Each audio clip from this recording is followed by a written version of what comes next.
बड़ी खबर आ रही है तमिलनाडु से, जहां लड़की की मौत के बाद हंगामा हुआ है। भीड़ ने गाड़ियों को फूंक दिया।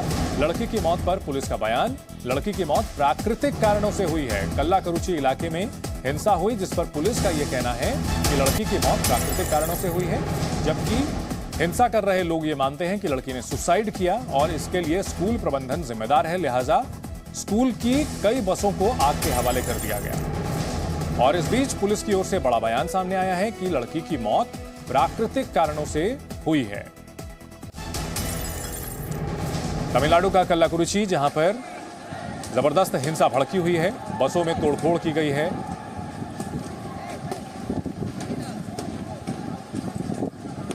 छात्रा के सुसाइड के बाद भीड़ बेकाबू हुई है।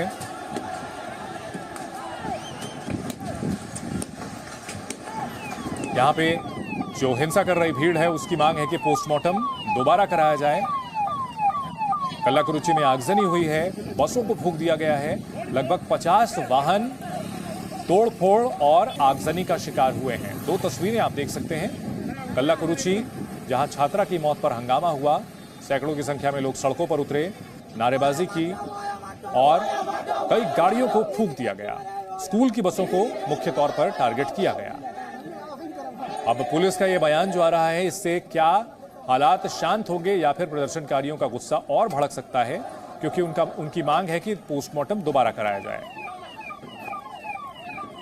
कक्षा 12वीं में पढ़ती थी लड़की, जिसकी मौत हुई, उसको न्याय दिलाने की मांग को लेकर लोग सड़कों पर उतरे हैं, लेकिन यह प्रदर्शन हिंसक हो गया।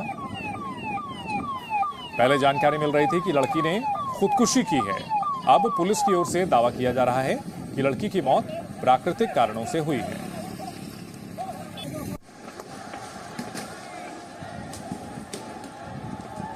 और तमिलनाडु से, कल्लाकुरुची से इस हादसे पर ज्यादा जानकारी देने के लिए हमारे सहयोगी सिद्धार्थ हमारे साथ जुड़ चुके हैं।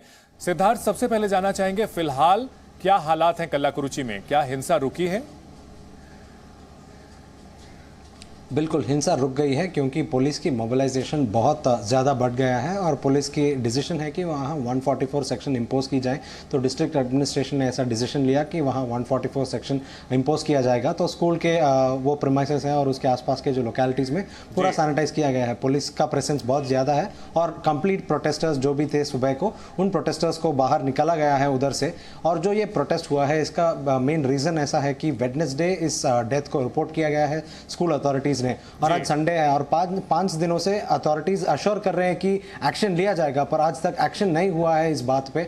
और 5 दिनों की जो पेंट अप एंगर और जो लोग के गुस्सा है और उनके पब्लिक के माइंड में जो सस्पिशन है इस बात पे, यही के कारण है इतना बड़ा वायलेंस। और एक्चुअली ये हर दिन ये प्रोटेस्ट ऐसे हो रहे थे छोटे छोटे फॉर्म्स में, पर ऐसा हुआ है कि संडे जैसे एक दिन में बहुत ज्यादा गुस्सा हुआ है और पब्लिक भी बहुत ज्यादा नंबर्स में इकट्ठा हो गए थे। 2000 से ज्यादा लोग इकट्ठा हुए थे और हम वायलेंस के विजुअल से ये समझ सकते हैं कि इतने गुस्से को एक पब्लिक डिस्प्ले किया गया है। स्कूल्स के जो प्रॉपर्टी, जो बेंचेस हैं, प्रिंसिपल के ऑफिस हैं, उसको डैमेज किया गया है, बसेस को डैमेज किया। इस केस में हमें ये याद रखना पड़ेगा कि वेडनेसडे जब ये डेथ रिपोर्ट किया गया है, ये रेजिडेंशियल स्कूल है पहले और ये बच्ची दूसरी डिस्ट्रिक्ट के हैं। तो जब रेजिडेंशियल स्कूल में एक डेथ रिपोर्ट किया गया है, नेचुरली सस्पिशन बहुत ज्यादा हो जाता है कि क्या फाउल प्ले है इसमें।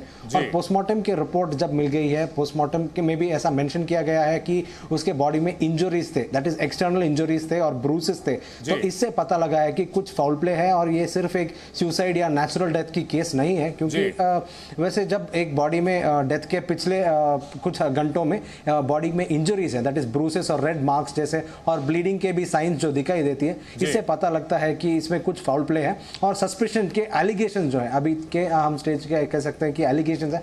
एलिगेशन ऐसे हैं कि स्कूल के जो टीचर्स हैं, 2 टीचर्स के टुवर्ड्स ही एलिगेशन पॉइंट कर रहे हैं कि इस टीचर्स को और इसके जो दुर्घटना हुई है इसके बीच में कुछ कनेक्शन हो सकती है। इसके बारे में ही पेरेंट्स और पब्लिक बहुत एजिटेटेड है, इसलिए ही ऐसा प्रदर्शन हुआ है और वायलेंस हुआ है। वो डिमांड कर रहे हैं कि एक्शन ली जाए। पुलिस और अथॉरिटीज मेंटेन कर रहे हैं कि उनका प्रोब चालू है, पर 5 दिनों से ऐसा एक प्रोब चालू हो सकता है कि नहीं। वही है प्रोटेस्टर्स के मन में जो डायलेमा, वही है कि इतना डिले जो हुआ है, इस डिले के कारण जस्टिस डिलेड जस्टिस डिनाइड हो सकता है क्या? यही है वो प्रोटेस्टर्स के मन में कि किसी को प्रोटेक्ट करने के लिए इतना डिले हो रहा है क्या?